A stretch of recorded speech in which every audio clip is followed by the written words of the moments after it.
Tommy's gonna taste the gin so that you don't have to. Let you save your money, yeah, that's what Tommy wants.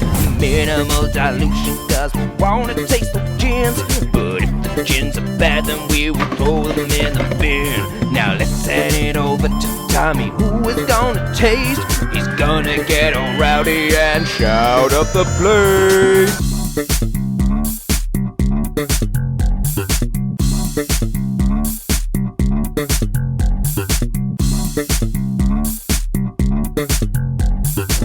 Yo, yo, yo, and welcome back to Tommy Taste, the channel where I taste the gin so that you don't have to. And this week, unfortunately, we're going to be drinking neat Sir Edmond Gin. Have you ever wondered what hell might taste like when it comes to gin? Well, if you have, look no further than Sir Edmond Gin, one of the biggest award-winning gins there is and one of the biggest cons in the gin game. What is Sir Edmond Gin, I hear you say? Sir Edmond Gin is a normal gin containing 6 botanicals. Those botanicals being juniper, because it's a fucking gin, that might be my new catchphrase, coriander, ginger, cardamom, and cinnamon. What's that final botanical? It is a bit of post-distillation maceration for a few weeks with bourbon vanilla. Now, I love vanilla, but what I'm not so much into is post-distillation maceration. We have tried Ukiyo, which was not bad. We've tried Hertel Hop Gin, dog shit. And now we move on to Sir Edmond. What's this gonna be like? Gnarly. And what makes it more gnarly is the fact that it dreams up this ridiculous story of all of the different places it comes from and how this gin contributes to an inspiring life choice. Don't believe me? Watch this video.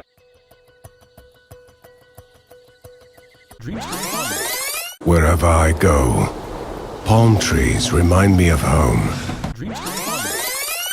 Being a migratory bird, it's in my nature to get carried away, surfing on the wind in pursuit of new horizons.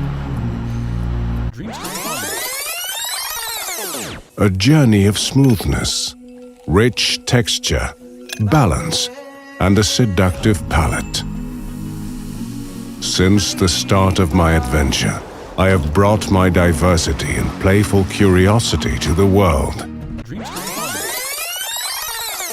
The next part of my wondrous journey begins with you, side by side, breaking boundaries, sharing pleasure, and making history as we go. Are you ready to fly? Nah, I think I'm alright, actually.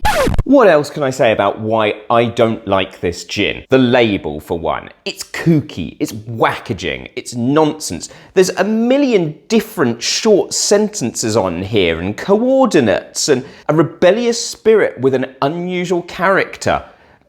It ain't that. Call me your wingman, I'd rather fucking not. This is the fuckboy of gins. Despite the fact that it has a 5-star rating on Masters of Malt, I looked through the 55 reviews it had and I could only find one that was not 5-star, which reads like this. The vanilla punches you in the nose and throat. No subtle notes here at all. It's the sort of flavour drink one only drinks while in the first year of university. A bottle of this will keep you away from anything vanilla scented until your late 30s, remembering your time hugging the porcelain altar. Aww. What does this bourbon vanilla monstrosity taste like? Let's pop it in a glass and have a taste. And now it's time to let the journey commence. Straight off, the moment you open this bottle, you are hit with noxious, cheap vanilla aromas that make it smell like a kind of budget vanilla Coke. There's no other real way of describing it. No vanilla smells like this in real life. It just doesn't. It's synthetic and it's nasty. I think they really should have cut that infusion down to a couple of hours. Vanilla is a dominating flavour. The reason, interestingly, they say that they use vanilla as well is to counteract the bitterness of juniper. Now, juniper, yeah, okay, has a little bit of bitterness to it. If you boil the living shit out of it, which makes it kind of, all the bad resinous oils come out of juniper. If you know how to handle a spirit, then juniper is not bitter. It should actually be quite sweet, earthy, and citrusy. You're getting it all wrong. Let's get our nose in here and have a smell. And along our journey, we'll bring out the child in all of us with this family-friendly extravaganza. It is repulsive. It is so disgusting. It is like white chocolate gone wrong, but with like I said, that nasty synthetic vanilla aroma. There's nothing here that's telling me it's a gin necessarily. I don't get the juniper. There is maybe a little bit of background spice, but maybe I'm confusing that with the fact that it is still 40% alcohol, so I'm getting a little bit of alcohol on the nose.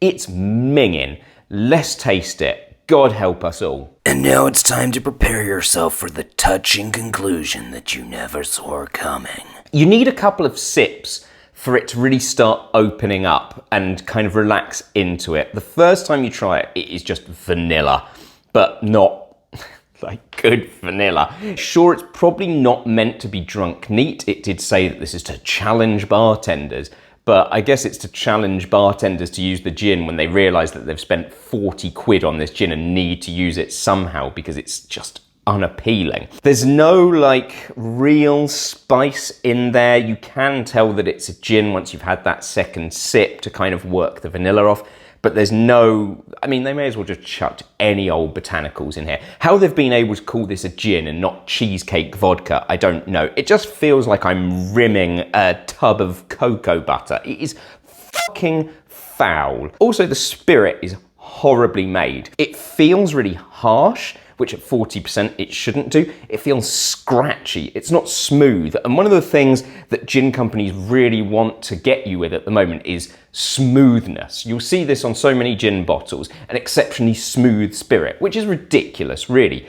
But people associate high alcohol spirits with having a harsh effect. So the smoother they can make them feel, the better. But the fact that this is so harsh and scratchy obviously means that they only ever want to dilute it, which is fine. Some gins are made for dilution, but you know, you need to be a little more proud. I mean, I'm gonna whack a lot of ice in this right now because, I mean, it needs it. So let's just see if the ice changes anything there. It's chill filtered, but who gives a shit at the end of the day?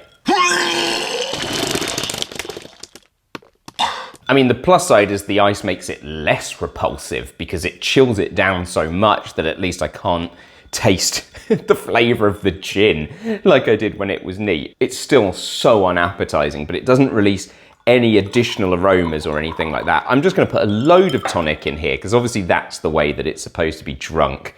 And yeah, I'll report back.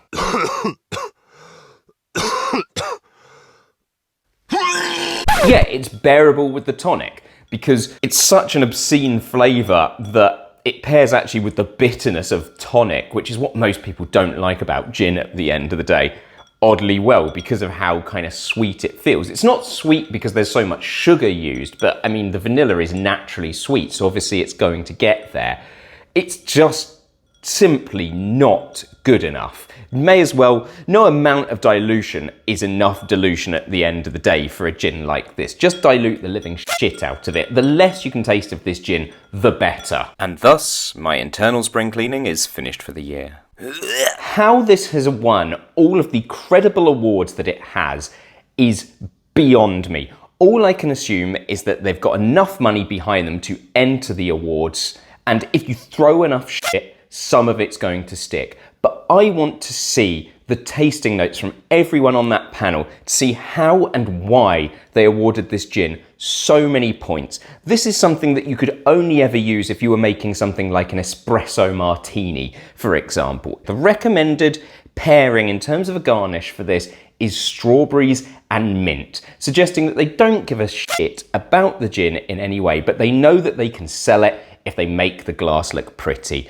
That's all this gin is. It's supposed to look pretty, eye-catching, but at the end of the day, they couldn't give a living shit about the flavour that goes into this. 40 quid, this is one of the worst gins I have had in my life. If you are looking for a gin that has mild notes of vanilla, but is still a world-class gin, then you need to be looking at Bullard's Norwich Dry Gin.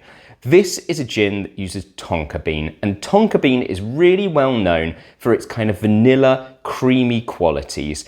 You get all of the classic gin notes that you would expect from a standard gin. Your juniper, your citrus, spice, everything. But then you get this little hint of vanilla and this creaminess that runs through the gin. And let me tell you, to this day, it is one of the best gins that I have tried. And to put it in comparison to this is an insult. Fuck right off, Sir Edmond Gin. Oh, yeah, like and subscribe, girl. Like and subscribe. What? Like and subscribe. Work it out, like and subscribe.